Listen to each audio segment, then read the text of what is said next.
नमस्कार, नमस्कार, नमस्कार. वीकली कट्टा रविवारीच घेऊन आलेलो आहोत. मी आहे आदित्य जोशी आणि आपल्या बरोबर आहेत द हिंदूचे अमोल कराडकर. टेस्ट मॅच तिसऱ्या दिवशी सकाळी संपलेली आहे. ब्रॉडकास्टरचं नुकसान झालेलं आहे. रविवारचा दिवस वाया गेलेला आहे. मनातनं ब्रॉडकास्टर्स भारताच्या टीमला मनातल्या मनात शिव्या घालत असतील की अरे रविवारचा आमचा रेव्हेन्यू गेला. आणि फॅन्स मात्र निराश झाले असतील.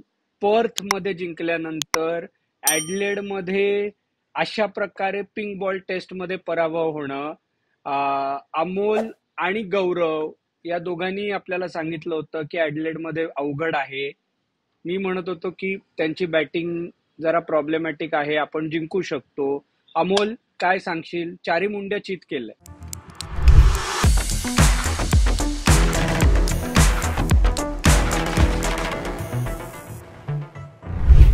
येस. म्हणजे जे पर्थमध्ये ती ऑस्ट्रेलियात गंमत तीच आहे आणि या संघाची पण ते तो ओव्हररेटेड वर्ड जो आहे क्रिकेटमध्ये मोमेंटम वाला प्रकार त्याने काही फरक पडत नाही हे आपल्याला परत एकदा दिसतं. अल्टिमेटली या सामन्याच्या बाबतीत अ, कुठलीच गोष्ट जमली नाही भारताला आणि एक मेजॉरिटी समजते पण त्याच्याकडे मी नंतर येतो. तुला काय वाटतंय की कश कोणावर खापर फोडायचं या पराभवात? नाही, मला पहिल्या इनिंग मधली बॅटिंग हा एक विषय झाला, पण मला असं वाटलं समहाऊ की, आणि आपणही हे आधी बोललो होतो की ऑस्ट्रेलियाच्या बॅटिंग लाईनअप मध्ये सगळ्यात जर का खतरनाक बॅट्समन जर का कोणी असेल आणि जो मॅच बदलू शकतो आत्ताच्या त्यांच्या लाईनअप मध्ये, तर तो होता ट्रॅव्हिस हेड. तर मी लकीली ती इनिंग बघत होतो आणि बघितली होती मी ती पूर्ण इनिंग. तर जेव्हा स्टीव्ह स्मिथ आऊट झाला, तो पहिल्या बॉलला आऊट झाला होता ओव्हरच्या, आणि बुमरानी ती विकेट घेतली होती. त्याच्यानंतर बुमरानी 5 बॉल टाकले हेडला. त्याच्यापैकी दोनदा बीट झाला, एका बॉलला 4 गेली, 2 बॉल हेडनी डिफेंड केले. आणि त्याच्यानंतर ती बुमराची शेवटची स्पेल होती, शेवटची ओव्हर होती स्पेल मधली. पण त्याच्यानंतर बुमरानी कदाचित अजून एखादी ओव्हर टाकायला हवी होती असं मला वाटलं. हेड एकदा सेट झाल्यानंतर 15-20 केल्यानंतर त्याला थांबवणं अवघड गेलं आणि ऑस्ट्रेलियाने तिकडनं जे मोमेंटम पकडलं त्यावेळेपर्यंत आपण मॅच मध्ये होतो, एवढाच माझा मुद्दा आहे. म्हणजे आपण जिंकलो असतो, हरलो असतो, नंतर आपण सेकंड इनिंग मध्ये पण जाऊन त्यांनी चेस केले असते, हे सगळं वेगळं. पण त्यावेळी जर का बुमरानी स्ट्रेच करून एखाद दुसरी ओव्हर अजून टाकली असती आणि आपल्याला तिकडे हेड मिळाला असता, तर कदाचित आपण अजून कॉम्पिटेटिव्ह झालो असतो असं मला वाटलं. मला वाटलं की पर्टिक्युलर तो एक टर्निंग पॉइंट होता हेडला मोमेंटम मिळणं. पण मग सिंह गेला असता तर चाललं असतं तुला. अरे बाबा, सिंहाने नंतर येऊन स्ट्रेच केलंच ना. तो सेट झाल्यावरती, हेड सेट झाल्यावरती, पार्टनरशिप डेव्हलप झाल्यानंतर बुमरानी येऊन नंतर स्ट्रेच करून 5-6 ओव्हर टाकल्याच स्पेलमध्ये. त्याच वेळी आणि जर त्याच्यामुळे का त्याच्यामुळे ग्रोईंग मध्ये मेजर क्रॅम्प आला. आला होता ना, काल त्यांनी आला होता ना, हा तो नंतर आला, तो नंतर आला. माझं मला सी ते नंतर स्ट्रेच कदाचित करायलाच लागलं नसतं जर का तेव्हा हेड. सी हे काय नाही, हँडसाईट मध्ये एव्हरीवन इज राईट, तो काही प्रश्न नाहीये. पण त्यावेळी हेड महत्वाचं होतं. म्हणून म्हणजे एक ओव्हर, म्हणजे 2 ओव्हर पण नाही, एक ओव्हर, कदाचित एक ओव्हर जर का तिकडनं आली असती ना, ट्राय केलं असतं ना त्यावेळी, तर एवढंच वाटलं म्हणजे. आणि त्यावेळेपर्यंत आपण मॅच मध्ये होतो, एवढंच. एकदा तो 30-35च्या पुढे गेल्यावर मॅच तिकडेच, म्हणजे game was done and dusted असं. आणि म्हणजे तुझं म्हणणं आहे रोहित शर्माच्या कर्णधार पदामुळे नाही, कर्णधार पदाच्या शैलीमुळे भारत हरला. अरे बाबा, मी फक्त म्हणतोय की टॅक्टिकली हे कदाचित होऊ शकलं असतं. मग त्याच्यावरती मी तोच रोहित अर्थ काढतोय शर्माच्या ना तुझ्या. मग रोहित कोण आता कोण मग कोणी आपल्याला द्यायची त्याला एक ओव्हर ऍडिशनल. नाही नाही, बुमरा कदाचित म्हणाला असेल की मी नाही टाकू शकत, I am done with this spell. Possible आहे. मी मी नाही असं म्हणत आहे की हे झालं असतं तर ते झालं असतं. आणि मी ते पण म्हटलं की नंतर बघितलं तर असं वाटतं की अरे ते करायला हवं होतं. पण त्याने असाही विचार केला असेल की गेल्या टेस्ट मॅच मध्ये हर्षित राणाने त्याला काढलं होतं पहिल्या इनिंग मध्ये. पण ठीक आहे, म्हणजे तो मला एक पॉइंट वाटला. पण सी, हे या सगळ्या जरतरच्या गोष्टी आहेत. आपण मॅच मध्ये बॅटिंगने हरलो, दॅट इज द फॅक्ट. म्हणजे या विकेटवरती 200च्या खाली मध्ये 180 आणि ते पण नितीश राणामुळे. त्याच्यामुळे आपण हरलोय बॅटिंगमुळे. बॉलिंगवरती बोलण्याची आवश्यकता विशेष नाहीये, हे जस्ट मी मला वाटलं म्हणून सांगितलं. मेन तर सगळं खापर अर्थातच बॅटिंगवरती फुटलं पाहिजे, त्याच्यावरती तू बोल. ती बॅटिंग म्हणजे मी म्हणूनच तुला विचारलं, कारण काय प्रचंड एक फॅन्स मध्ये चर्चा चालू आहे की पहिल्या दिवशी संध्याकाळी जी गोलंदाजी केली त्याच्यामुळे भारत मागे पडला आणि त्याच्यामुळे भारत हरला. ओके, तो प्लीज लक्षात घ्या. तुम्ही भारतात खेळताय, तुम्ही ऑस्ट्रेलियात खेळताय, तुम्ही टिम्बक्टूवर खेळताय. जर तुम्ही फर्स्ट क्लास मॅच, विशेषतः टेस्ट मॅच बद्दल बोलतोय आपण आता, जर खेळत असाल तर तुम्हाला पहिली बॅटिंग मोठी केली तरच तुम्ही जिंकता. पहिली बॅटिंग मोठी न करता तुम्ही जिंकणे याला चमत्कार म्हणतात. आणि गेल्या 5 सामन्यांमध्ये 3 भारतातल्या 2 ऑस्ट्रेलियात, भारताच्या फर्स्ट इनिंगच्या टोटल्स काय काय आहेत? 243, 156, 263, 150, 180. यातले किती सामने जिंकलेत भारताने? एक. कारण तो चमत्कार आहे. आणि आत्ता मी तुम्हाला सांगतो, चमत्कार 5 एकदा होत नाही, चमत्कार 10 किंवा 15 टेस्ट मॅचेस मधून एकदा होईल. त्यामुळे पुढचे 5 किंवा 10 सामने जर भारत असेच पहिल्या इनिंग्जमध्ये बॅटिंग करत राहिला तर आपण हेच विचारत राहू की कोणाच्या माथ्यावर खापर फोडायचं. त्याच्यामुळे पहिल्या इनिंग्जमध्ये जर तुम्हाला बॅटिंग करता येत नसेल तर तुम्ही मॅच जिंकायची अपेक्षा करणं फोल आहे. ही साधी गोष्ट आहे. प्रश्नच नाही. आणि याचं मी तेच म्हणतो. आणि हे विराट कोहलीची म्हणजे तू हे मॅच मधनं आपण मॅच पोस्ट मॅच केलं, प्री मॅच केलं, तेव्हा तू म्हणाला होतास की विराट कोहलीसाठी ताट तयार होतं पर्थला आणि त्याच्यावरती सेंचुरी त्यांनी केली. बाकी त्याच्या आधी काहीही नाहीये. इकडेही तो दोन्ही इनिंग मध्ये स्वस्तात गेला. रोहित परत आला होता, तो तर आणि परत म्हणजे गेला. आणि परत गेला. आणि तू जसं म्हणाला होतास तसाच तो कमिन्सला स्क्वेअर्ड अप झाला पहिल्या इनिंग मध्ये, दुसऱ्या इनिंग मध्ये. पहिल्या इनिंग मध्ये काही ऍब्सोल्युटली काही कन्व्हिक्शन नव्हतं. तर आणि ना तो बॉडी लँग्वेज वरनं बॅटिंग मध्ये पर्टिक्युलरली रोहित खूप डाऊन वाटला, का माहिती नाही. म्हणजे तो 6ला आला म्हणून का ओपनिंग वरनं नाही आला, तो बॉडी लँग्वेज वरनं डाऊन वाटला. म्हणजे असं वाटलं की नाही, म्हणजे नाहीच, जमतच नाहीये असं रोहितकडे बघून. एलिगन्सने असं वाटायचं की तो लेझी एलिगन्स होता, तो अजून 10 बॉल खेळला तर तो 25-30 रन काढेल असं कॉन्फिडन्स आधी वाटायचं, जरी तो बीट होत असला तरी. पण आता बॉडी लँग्वेज कडे बघून तसं अजिबात वाटत नव्हतं. तसं तुला काही जाणवलं का? सी बॉल शोधतोय, तो फीलच येत नाहीये असं वाटलं. त्याच्यामुळे मेनली गडबड आहे. आणि या बॅटिंग लाईनअपची गंमत बघ ना, भारताचे जे टॉप 7 आहेत ना, ओके, विचारपूर्वक स्टेटमेंट करतोय मी हे. पण या सामन्यातही आपल्याला दिसलं के एल राहुल गडबडीच्या वेळेला पहिल्या इनिंग्समध्ये, जोपर्यंत के एल राहुल क्रीजवर होता ना तोपर्यंत सगळं आलबेल होतं. के एल राहुल गेला आणि डोलारा कोसळला. ओके. आणि जर त्याच्यामुळेच मी तुला के एल राहुल सर्वात अशुअर्ड, ओके, ज्याच्यावर आपण भिस्त ठेवू शकतो आणि ज्याला क्लिअर सांगितलेलं आहे की या 5 टेस्ट मॅचेस तुझं काम तिथे उभं राहणं शक्य तेवढं, राईट, असं दिसतंय. तो के एल राहुलवर आपण भिस्त ठेवू शकतो. शुभमन गिल आणि यशस्वी जयस्वाल, ओके, हे त्याच्यानंतरचे मोरके की ज्यांच्याकडे रन्स करण्याचं काम आहे. ओके. रिषभ पंत आणि नितीश कुमार रेड्डी यांनी जे केलं ते बोनस. ओके. आणि विराट कोहली आणि रोहित शर्मा त्यांच्याकडून काहीच अपेक्षा नाही बॅटनी. असे टॉप 7 तुमचे प्रॅक्टिकली जे या मॅच मध्ये दिसलं. पर्थ मध्ये पहिल्या इनिंग्स मध्ये फक्त पर्थ मध्ये काय होतं, यातले 2 जण रेग्युलर नव्हते, राईट. आणि त्याच्यामुळे आपल्या 4 पैकी 3 इनिंग मध्ये, आपण ज्या 4 इनिंग केलं त्याच्यापैकी 3 इनिंग मध्ये नितीश कुमार रेड्डी हा आपला हायएस्ट स्कोरर आहे. बरोबर ना. म्हणजे जर का, आणि ज्याची ही पदार्पणाची सिरीज आहे, त्याच्या या पहिल्या 2 टेस्ट मॅच आहेत, आणि तो जर का हायएस्ट रन करत असेल 4 पैकी 3 इनिंग मध्ये, तर मग हे आपल्या भारताच्या टीमच्या बॅटिंगची स्टोरी सगळी म्हणजे बरोबर. सेल्फ एक्सप्लेनेटरी आहे, असं आहे ते. आणि तो 7 किंवा 8 नंबरवर बॅटिंग करतोय 4 इनिंग्स मध्ये. त्याच्यामुळे तुमची जी काय जगज्जेती फलंदाजी आहे त्याच्याबद्दल अजून काही बोलायची मला गरज नाही आणि जोपर्यंत ते जागेवर येत नाही. ओके, यशस्वी जयस्वालनी परतच्या दुसऱ्या इनिंग्स मध्ये करून दाखवलं.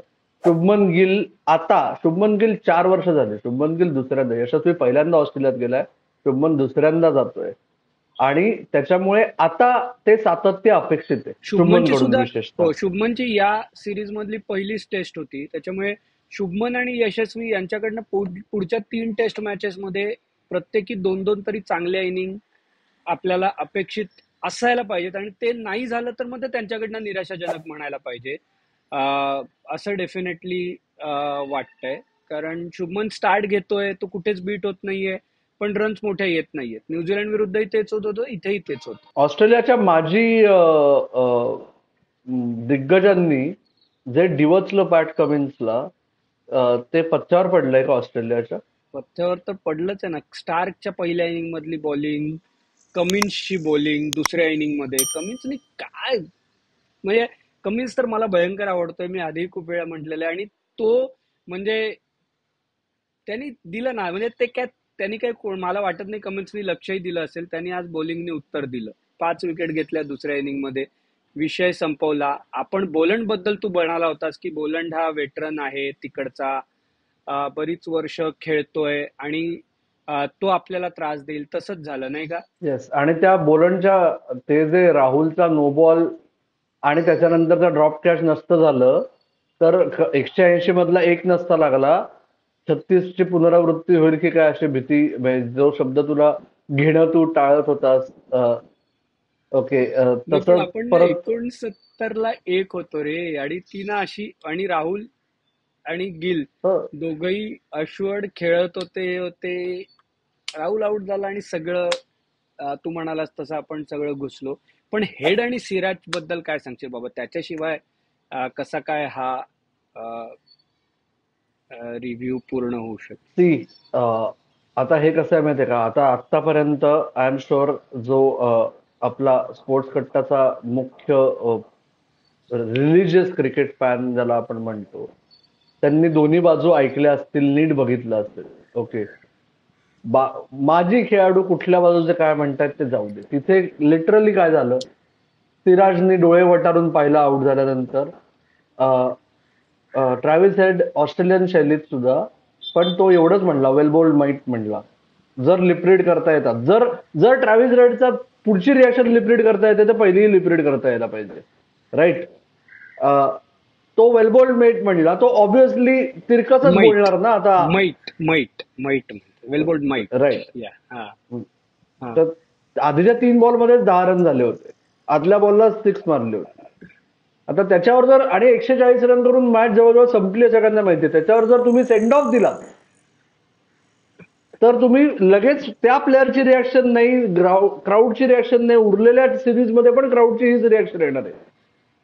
हा विचार त्यावेळेस करता येणं अपेक्षित असतं, म्हणून तुम्ही त्या लेवलला खेळत असता. ओके, आणि ह्याच्यात परत येते, कोण बरोबर कोण चुका मुद्दाच नाहीये, काय झालं हा मुद्दा, आणि त्याचे परिणाम काय होणार आहेत. तर सिराज, भारतीय संघ यांच्या मागे ऑस्ट्रेलियन हात धुवून लागू शकतात. प्लेयर्सचा प्रश्न नाहीये. प्लेयर्स, आज आपण बघितलं काही मिनिटांपूर्वी की सिराज बॅटिंगला आल्यानंतर सिराज आणि ट्रॅव्हिस हेड गप्पा मारत होते. ते ऑब्व्हियसली कोण कोणाला वेल बोल्ड किंवा वेल प्लेड म्हणत होतं ते आपल्याला आत्ता माहिती नाहीये. हम्म. पण त्याच्यामुळे जर तुम्ही ती, विराट कोहलीने 10 वर्षापूर्वी काय केलं, विराट कोहलीला पहिल्या टूरमध्ये काय झालं होतं विराटचं. ओके, त्याला वेळ लागला ना, त्यालाही ते सहन करावं लागलं ना पुढच्या 2 टूर. प्रश्नच फक्त प्रश्न विराट कोहलीची स्टाईल आहे ती, की विराट कोहलीला ते हवं असतं. ओके, या, ती बॉक्सरचं घ्या माइंडसेट येतो. याच्यावरती आणि घ्या शिरावरती, ते तसं आहे म्हणजे. हा. हा, तसं प्रत्येकाला जमतच असं नाही. एवढा मुद्दा आहे. त्याच्यामुळे तुला काय वाटतंय, म्हणजे की बरोबर चूक मला तरी काही प्रश्न वाटत नाहीये, पण तुझं काय म्हणणं आहे? नाही नाही, बरोबर नाही, म्हणजे मला मला एवढंच वाटतं, तुझं म्हणालस ना या लेवलला विचार करणं अपेक्षित असतं वगैरे, ते ना त्या मोमेंटम मध्ये ते होऊन जातं. म्हणजे मला असं वाटत नाही, म्हणजे मीडियासाठी ऑस्ट्रेलियन मीडिया आता त्याच्या मागे हात धुवून लागेल, आणि म्हणजे दोन्ही साईडनी एकदम असं ते या लोकांनी कधी स्लेजिंग केलं नाही का, त्या लोकांनी कधी स्लेजिंग केलं नाहीये का. मला असं वाटतं की it is part and parcel आणि अनलेस काही बिलो दी बेल्ट होत नाहीये, म्हणजे ते होत राहू दे असं मला वाटतं. कारण एवढ्या वर्षात आता स्लेजिंग पण म्हणजे एवढं ते प्रेमळ प्रेमळ चाललं होतं की भारताचे प्लेअर महान, किंवा भारत म्हणत होतो की ऑस्ट्रेलियात येऊन किती चांगलं, एवढं गोडगोडही नको आणि बिलो द बेल्टही नको. मैदानावरती जर का म्हणजे जर का बाचाबाची होते, काही होतंय, आणि जोपर्यंत ते अ, खालच्या पातळीवरती जात नाहीये तोपर्यंत चालू राहू दे, हा मजेचाच भाग आहे असं मला वाटतं या बाबतीमध्ये पर्टिक्युलर. त्याच्यामुळे लेट इट कंटिन्यू. पण मला इकडनं पुढे जाताना तिसऱ्या टेस्ट मॅच मध्ये आपण हे पहिल्या मॅचच्या वेळी बोललो होतो, या मॅचच्या आधी बोललो होतो आपण. पहिल्या मॅच मध्ये वॉशिंग्टन सुंदरला खेळून काय मिळवलं माहित नाही, दुसऱ्या मॅच मध्ये अश्विनला खेळून काय मिळवलं माहित नाही. जडेजाला आपल्या अशा प्रकारच्या बॅटिंग लाईनअप मध्ये न खेळवणं हे मान्य होऊच शकत नाही, आणि फॉर अ चेंज आपल्या तिघांचंही त्यावरती एकमत होतं. तर ऑस्ट्रेलियातल्या ग्राउंडवरती फिल्डिंग म्हणा, काही कुठल्या बॅटिंग म्हणा, किंवा जर का तुम्हाला स्पिनरकडनं फक्त होल्डिंग रोल हवा आहे तर तो अश्विनच्या एवढाच इफेक्टिव्हली जडेजा करू शकणार आहे. तर आपण जडेजाला न खेळवणं हे डोक्याच्या लॉजिकच्या पलीकडचं आहे. तर ती चूक ब्रिस्बेनमध्ये जरी सुधारली जाईल का, आणि इथून ते ब्रिस्बेन पर्यंत भारताच्या टीमनी काय करायला हवं? ऑस्ट्रेलियाचं तर निवांत त्यांचं काम चालू ठेवणार आहे, त्याच्यामुळे आपल्याला जे काही काम करायचं ते करायचं. तर काय करायला हवं? ती जाडेजा मला आता परत एकदा राहून राहून वाटतं की तो जो अवाजवी मॅचअप्सवर भर आहे ना मॉडर्न डे क्रिकेटमुळे, म्हणजे ऑस्ट्रेलियाच्या टीममध्ये लेफ्ट हँडरचा भरणा आहे, म्हणून ऑफ स्पिनरच खेळवायचा असं जर असेल तर त्याच्यात ते मूर्खपण आहे म्हणजे निव्वळ.